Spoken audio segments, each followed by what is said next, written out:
So our next step of functions is the piecewise defined functions, which are defined by using two or more expressions. So we graph each piece separately.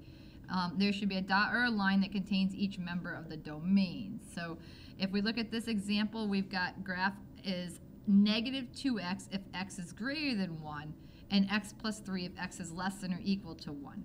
So we're going to start with the values when x is greater than 1. We're going to use the equation negative 2x. So we need to pick numbers greater than 1.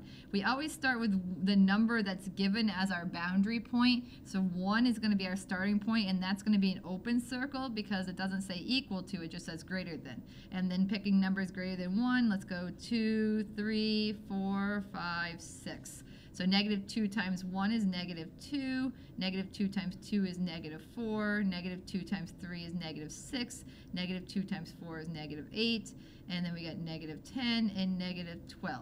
And we're going to go to our graph and we're going to plot these points. 1, negative 2, and that's an open circle because we said it's not included, and then 2, negative 4, and then 3, negative 6, which is kind of off our graph, and we're going to notice we're forming a linear equation moving in that direction.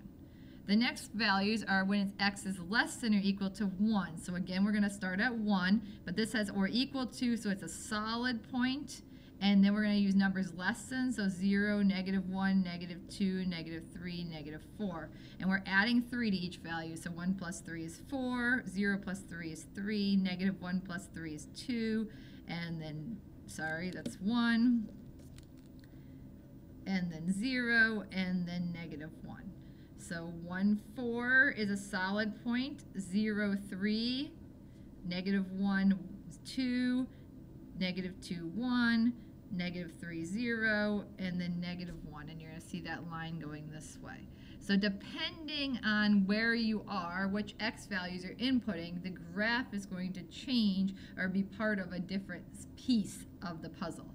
So the domain is still going to be x such that x is an element instead of all real, because we're going to put in all real numbers because we're going from greater than 1 and less than or equal to 1. That covers the whole span.